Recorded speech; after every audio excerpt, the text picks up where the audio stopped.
guys, what's going on? It's Joe. So I want to share with you guys today a different way of thinking about something we've probably heard a bunch of different ways, a bunch of different times in our life in different areas. Okay, I want to talk about the comfort zone. Watching golf on TV and you hear announcers talking about, you have somebody young, new, leading a tournament in the third or fourth round, and they start talking about his comfort zone. How it's starting to show that he's outside of his comfort zone. He's not feeling comfortable, and things, he starts playing poorly. And even in business coaching, you hear people say, and they're giving us advice. It's not bad advice, but if you want to change, you have to step outside of your comfort zone.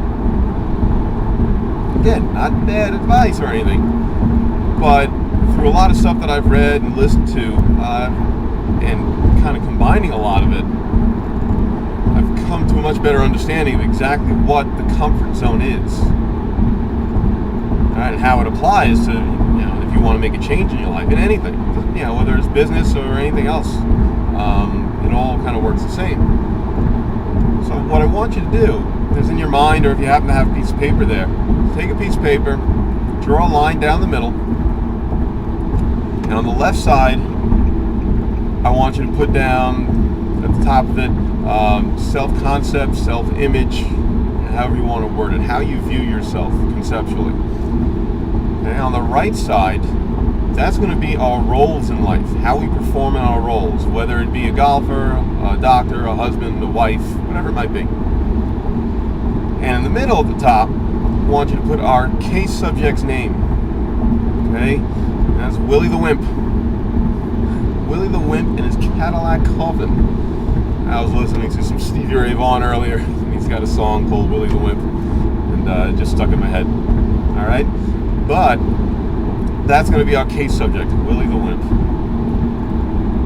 So this is all going to be based on a couple of different sayings that I've heard. The first saying is, you can only perform in your roles in a manner that is consistent with how you see yourself conceptually. And the other saying is, you can only have, be, or acquire that which you are first aware of being. So basically, you take a look at both those statements, they pretty much mean the same thing. Okay, so let's take Willie the Wimp. On the left side, his self-concept, his self-image, he rates himself as a 5. Right, there's a 0 to 10 scale on both sides, the right and the left side. And he rates himself as a 5. A typical at-leaster. He doesn't win, but at least he doesn't lose. Okay, so he's basically going to perform for the rest of his life. If things don't change, he's going to perform his roles anywhere on that 10 scale, between 4 and 6. Your comfort zone is basically there's a spread. One number above how you view yourself on the left side, and one number below. So basket to the casket, womb to the tomb, he's going to 4 to 6 it in life. It's just the way it works. It's how he views himself. If he steps outside of his comfort zone, either way, on the good side or the bad side, he's going to do whatever it takes to get back to his comfort zone. Now, if he starts excelling and doing well, we're wired as human beings, as creatures of comfort. So if he steps outside of his comfort zone and starts doing real well, thoughts start creeping into his mind. God, can I handle this? In sales, can I handle this many customers? I'm doing good. I don't know if I'm that good though. In golf, you take a young kid who's shooting 65 on a Sunday, on his way to shooting 65, he starts thinking, God, I've never done this before. And he starts worrying, he starts playing differently, and he goes back down to his comfort zone. And just if he has a bad day, it's the same thing. I'm bad, but I'm not that bad. And he'll do whatever good things he has to do to bring himself back up. So it's not about, that's what I've come to learn anyway, it's not about stepping outside of your comfort zone as much as it is raising your comfort zone. And how we do that is we have to change how we think of ourselves. We have to change our self-concept. So if we rate ourselves instead of a 5 like Willie the Wimp, okay, we rate ourselves as 8, 9, 10, we start doing well, yeah, we're going to probably come back down. Listen, we go off the charts. We do outstanding. We go 11, 12 on our rolls. We're just doing great. Yeah, we may have some similar thoughts, but our thoughts are going to bring us back down to 8, 9, 10. We're not going to go down to 3, 4, 5.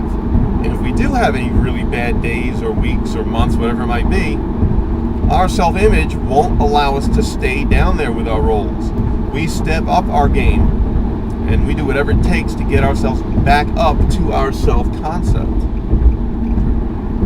So until you raise your comfort zone, if you just think of only stepping outside of it, you're always going to revert back to it. It's called a comfort zone for for a reason. We're comfortable there. We're always going to go back there. It's the way we're wired. Just think of it for a second. If you lived your entire life outside of your comfort zone, you wouldn't be comfortable. It'd be pretty stressful. It'd be miserable, actually. No one wants to be. It's okay to have a little adrenaline, a little stress, and something to get you going. But if you're always like that, how much are you going to enjoy your life? We're going to come back down to our comfort zone or go back up to our comfort zone. So that's my 2 cents on this Sunday morning. All right. Again, I hope that helps you guys out. I hope it really gives you, again, another way to think. We got to change our minds. We got to change how we think if we want to succeed, and that's in anything. You can use this for your business, use it for your sports, your golf, your tennis, your profession, whatever it is that you do. Okay, I really think this stuff applies. Alrighty, so thank you. Have a great day. Contact info as always at the end. We'll chat soon, guys. Take care. Bye-bye.